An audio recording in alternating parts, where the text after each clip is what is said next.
So guys, massive news, India का अपना stable coin launch हो गया है और पॉलीगॉन स्टेबल कॉइन लॉन्च कर रहे हैं इंडिया का पहला स्टेबल कॉइन। होते क्या है, आपने यूएसडीटी और यूएसडीसी को सुना है ना, जो डॉलर बैक स्टेबल कॉइन्स होते हैं। जितने ज्यादा वो मार्केट के अंदर इशू होते हैं उतनी ही इक्वली जो है यूएस की जो ट्रेजरीज जो है उन कंपनीज को बाय करनी पड़ती है। सिमिलरली जो अपना ये स्टेबल कॉइन लॉन्च हो रहा है इंडिया का आईएनआर बैक स्टेबल कॉइन, जिसका नाम होगा एआरसी, इसके पीछे इंडियन ट्रेजरीज की बैकिंग होगी। तो जितना भी स्टेबल कॉइन एआरसी इशू होगा, जो इंडियन बैक स्टेबल कॉइन है, आईएनआर बैक स्टेबल कॉइन जो इशू होगा, उतने ही इक्वली जो है उसके पीछे इंडिया की जो ट्रेजरीज है, जो बॉन्ड्स हैं अपने गवर्नमेंट के, वो उसके पीछे बैकिंग होगी। तो इंडिया का स्टेबल कॉइन, इंडिया की ट्रेजरीज उसकी बैकिंग। तो जितना ज्यादा स्टेबल कॉइन पॉपुलर होगा, जितना ज्यादा इशू होगा, जितना ज्यादा मिंट होगा, उतनी ही ज्यादा जो इंडियन ट्रेजरी की, इंडियन बॉन्ड्स की जो हमारी जो उसकी डिमांड बढ़ेगी। सो बेसिकली आज के डेट में हो क्या रहा है, जितना भी डॉलर बैक्ड स्टेबल कॉइन की डिमांड बढ़ रही है, उतने ज्यादा जो यूएस ट्रेजरीज की बाइंग हो रही है। तो उससे क्या है कि यूएस गवर्नमेंट जो है वो स्ट्रांग हो रही है, यूएस डॉलर स्ट्रांग हो रहा है, यूएस ट्रेजरीज की डिमांड बढ़ रही है। हमारी भी इंडियन ट्रेजरीज की डिमांड बढ़ेगी अगर हमारा जो स्टेबल कॉइन है उसकी डिमांड बढ़ेगी। ठीक है, तो ये बहुत बड़ा मैसिव मूवमेंट है।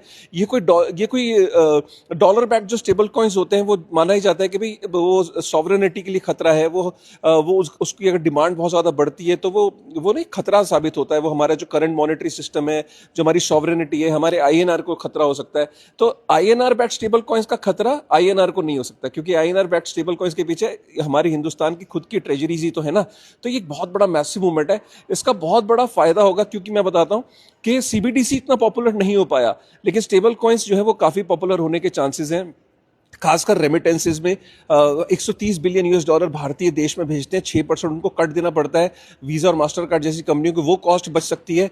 फिर हमारे जो ट्रेडिंग पेयर्स हैं क्रिप्टो के, वो आईएनआर बैक्ड स्टेबल कॉइन्स में अब हो सकते हैं।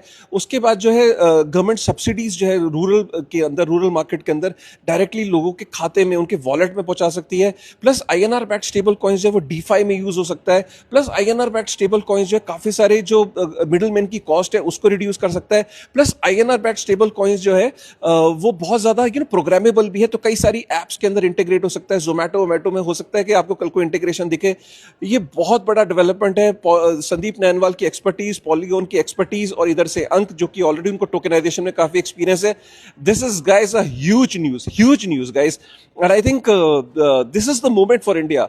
एंड ये बहुत बड़ी न्यूज़ है, टाइम्स ऑफ इंडिया की खबर है, तो उसके हवाले से मैं ये आपको रिपोर्ट कर रहा हूँ।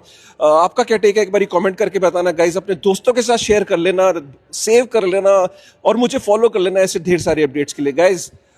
Wishing the team lot of success यार। Kudos to Polygon, kudos to Sandeep Nainwal. Thank you very much guys.